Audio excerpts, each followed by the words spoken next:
What's going on, guys? Josh here from Momentum Productions, and today I want to talk to you about practicing filmmaking.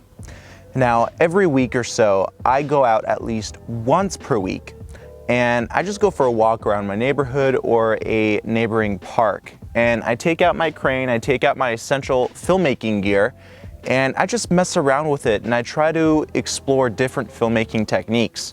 So I wanted to make this video and show you how some of these practice sessions I do every week go and what I actually practice. And maybe you can take these similar practice techniques and use them at home. So this is what I recommend that you do. Take out your most favorite and essential filmmaking gear. For example, for me, it's the Sony A9 and Crane 2 gimbal, and go for a walk around the neighborhood or a local park. This will allow you to just explore and just use more of those creative juices that you have flowing around in your head. So come along, let me show you exactly how I practice, and maybe you can learn a tip or two and incorporate that in your own type of practicing. So when I'm out and about walking around my neighborhood or going to a park, the first thing I try to do is just soak in the environment. I know it sounds kind of silly, but it's really true in a sense that you have to connect with the environment. You have to see what you really enjoy about nature, if that's what you're going for. For example, if you're going around your neighborhood for a walk, you're gonna experience nature, right? So be one with the nature and just enjoy what's around you.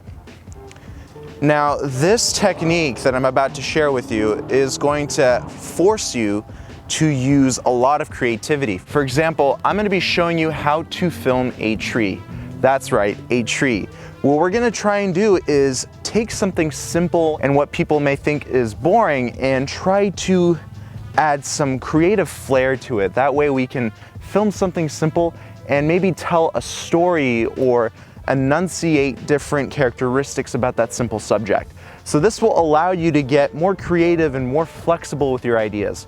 Let's give it a shot. Now, walking around, I noticed this absolutely gorgeous tree. Just look at it. It reminds me of a tree from like a fairy tale like Pocahontas. And I feel like I can do some creative shots with this tree, maybe tell a little story behind it, add some movement, add some depth to this tree. And maybe people can look at this tree in a completely different light. So let's see what we can do. Don't forget, gimbals allow you to add movement, and movement does so much. And I'm gonna actually compare a static shot to a dynamic shot, and I wanna see if you guys can tell the difference between the two. Let me know which one is more boring and which one is more fun in the comment section below, because that will be very important to see. All right, let's see what we can do here. Again, my goal here is to try and be dynamic and see if I can tell a little story about this tree. I'm shooting at a 16mm lens right now, full follow mode on the gimbal. Dollying in, tilting up, just to show a little bit of a wide angle of the tree. Nice, beautiful sun flare. Sun flares are so important and can add a lot of beautiful colors in your shot, especially when it flares right into the lens. This is a massive tree. Let's go closer and maybe observe some of the leaves. Let's go through some of the leaves too. Look at that. Don't be scared. Don't be scared of the leaves. You'll be fine. But it's a lot of fun. Make sure that your lens is protected with the UV filter. I'm not too worried about the crane because it has powerful motors, so it can take a little bit of force. Now let's go in and capture some details of the tree. Maybe some of the bark lining. Add some rotation in there. Now here's a simple static shot of the tree. You let me know what you think about this compared to actually observing the tree up close and moving around. I'm pretty sure the answer to this is very apparent. Let me know what you guys think in the comment section below, whether you think a static shot is better or a dynamic shot. Again, when the sun is in the sky at the perfect moment, you can get some beautiful flares.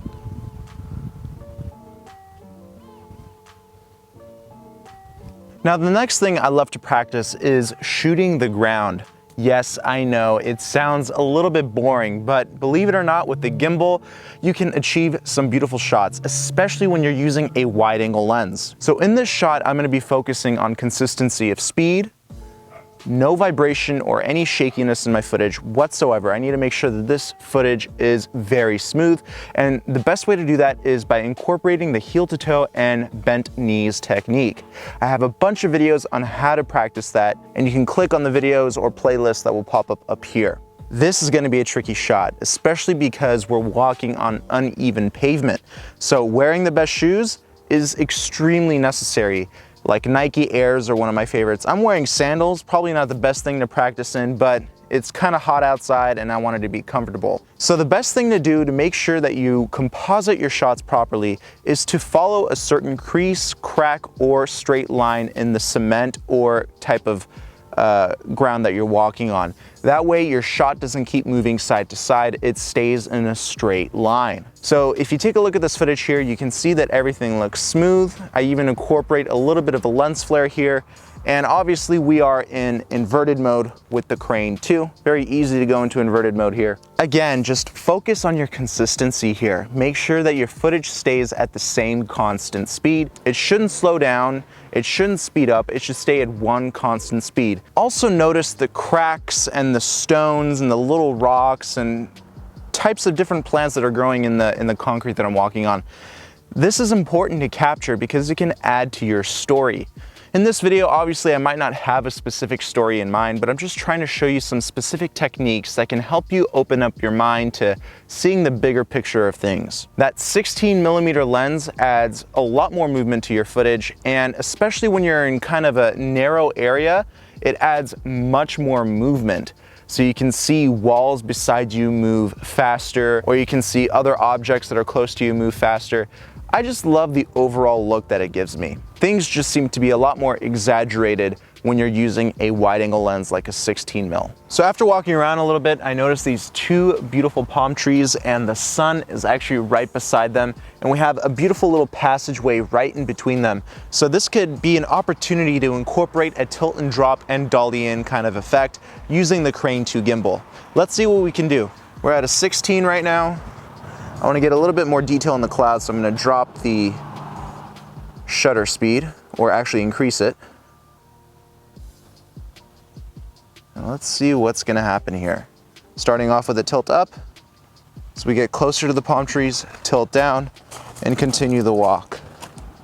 And maybe add a nice little turn at the end, just to add a little bit more of an establishing shot in there. Also take note of how I'm walking. I'm controlling my speed, heel to toe, elbows into my sides, and there we go. Nice, beautiful pan in there.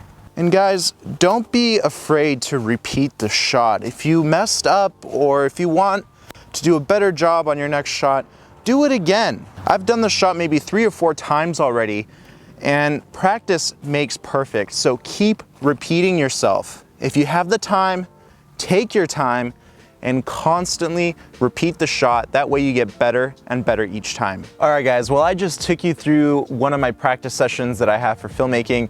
You want to keep this to at least 1 to 2 hours once a week, and this will guarantee make you a better filmmaker.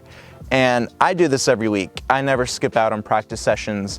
Sometimes I invite my friends to come and help me out. That way I can practice different tracking shots and establishing shots. So have your friends come over and help you out practicing too. It's just a lot of fun, and I constantly enjoy doing it, especially with cool technology like the Crane 2 gimbal. So go out, have some fun, and practice. Don't only focus on what you're good at, focus at what you can improve on as well. For example, I need to work better on inverted mode. So when I shoot low to the ground, I want to get more stable shots and add more dynamics, more panning, more tilting in low to the ground shots. So that's what I want to work on, and that's what I'm constantly going to be getting better at because I'm going to be practicing it. So try and see this video as an insight on how to practice filmmaking.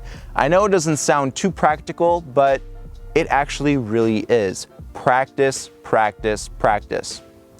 All right guys, well I hope you enjoyed this video. Please don't forget to give me a like. share this video, and subscribe to this channel with notifications on.